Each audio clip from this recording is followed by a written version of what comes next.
আসসালামু আলাইকুম ওরহমতুল্লাহ। আজ আমি কোনো তাত্ত্বিক আলোচনা করতে আসিনি।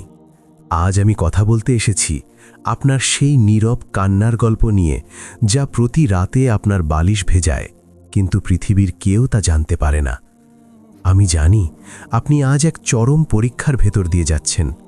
হয়তো আপনার খুব কাছের মানুষটি আপনাকে ছেড়ে চলে গিয়েছে, হয়তো আপনার তিলে তিলে গড়া স্বপ্নগুলো আজ বালির বাঁধের মতো ভেঙে পড়েছে, অথবা হয়তো আপনার কোনো বড় অপরাধের অনুশোচনা আপনাকে কুড়ে কুড়ে খাচ্ছে।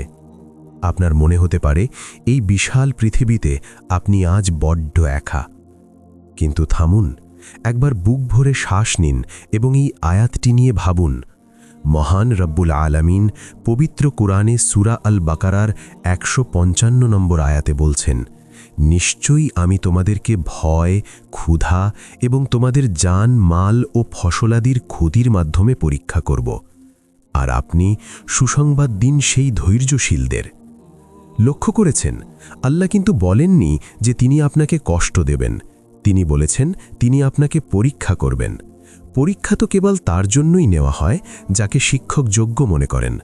আল্লাহ আপনাকে কষ্টের এই আগুনের ওপর দিয়ে হাঁটাচ্ছেন, কারণ তিনি আপনাকে ধ্বংস করতে চান না, বরং তিনি আপনার ভেতরের সেই হীরাটিকে বের করে আনতে চান, যা কেবল চাপের মুখেই জ্বলে ওঠে। একটি বড় গাছের চারা যেমন প্রখর রোদে পুড়লে তার শেকড় মাটির অনেক গভীরে চলে যায়, আপনার এই দুঃখ কষ্টগুলো আপনার ঈমানের শেকড়কে আল্লাহর আরও কাছাকাছি নিয়ে যাচ্ছে। আপনার কি মনে হয় আপনার এই প্রতিটি ফোঁটা অশ্রু এমনি এমনি ঝরছে?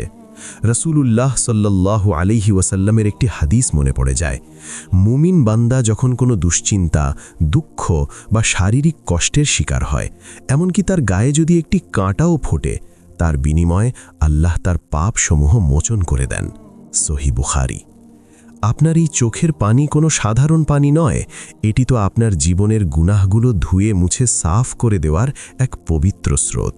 যখন আপনি নিভৃতে আল্লাহর কাছে কাঁদেন, তখন আকাশের ফেরেশতারাও আপনার জন্য দোয়া করতে থাকে। আপনি হয়তো ভাবছেন আপনার দোয়া কবুল হচ্ছে না, কিন্তু পবিত্র কোরআনে সূরা আশ-শারহে আল্লাহ দুইবার কসম করে বলেছেন, নিশ্চয়ই কষ্টের সাথেই রয়েছে স্বস্তি। আল্লাহ একবারও বলেননি যে কষ্টের পরে স্বস্তি আসবে, তিনি বলেছেন কষ্টের সাথেই স্বস্তি আছে। অর্থাৎ আপনার কষ্টের পেছনের দরজাতেই আল্লাহ আপনার জন্য এক বিশাল নেয়ামত লুকিয়ে রেখেছেন। একটু ভেবে দেখুন, যদি আপনার জীবনে সব সময় সুখ থাকত, তবে কি আপনি কোনোদিন এভাবে সিজদায় লুটিয়ে পড়তেন? যদি সব মানুষ আপনাকে ভালোবাসত, তবে কি আপনি আল্লাহর সেই নিঃস্বার্থ ভালোবাসার স্বাদ কোনোদিন পেতেন? আসলে কষ্ট হলো আল্লাহর পক্ষ থেকে আসা এক গোপন প্রেমের চিঠি। তিনি আপনাকে মানুষের থেকে বিমুখ করছেন, কারণ তিনি চাচ্ছেন আপনি যেন তাঁর অভিমুখী হন। তিনি আপনাকে রিক্ত করছেন, কারণ তিনি আপনাকে নিজের হাতে পূর্ণ করতে চান। তাই হে ক্লান্ত মুসাফির, আর অভিযোগ করবেন না। আপনার রব আপনাকে হারাননি। তিনি সূরা আদ-দোহায় কত সুন্দর করে বলেছেন, আপনার পালনকর্তা আপনাকে ত্যাগ করেননি এবং আপনার প্রতি অসন্তুষ্টও হননি। এই কষ্টের অন্ধকার যত গভীর হবে, আপনার জীবনের ভোরের আলো তত বেশি উজ্জ্বল হবে ইনশাআল্লাহ। শুধু একটু সাবার করুন। জান্নাতের সেই রাজপ্রাসাদের কথা কল্পনা করুন, যেখানে কোনো মৃত্যু নেই, কোনো বিচ্ছেদ নেই, আর কোনো দীর্ঘশ্বাস নেই। আল্লাহ আমাদের সবাইকে সেই দিনটি পর্যন্ত ধৈর্য ধরার তৌফিক দান করুন। আজকের এই কথাগুলো যদি আপনার ব্যথিত হৃদয়ে সামান্যতম শান্তি দিয়ে থাকে, তাহলে ভিডিওটি লাইক দিয়ে অন্যদের মাঝেও এই আশার আলো ছড়িয়ে দিন। আপনার একটি শেয়ার হয়তো কোনো আত্মহত্যার দ্বারপ্রান্তে থাকা মানুষকে ফিরিয়ে আনতে পারে।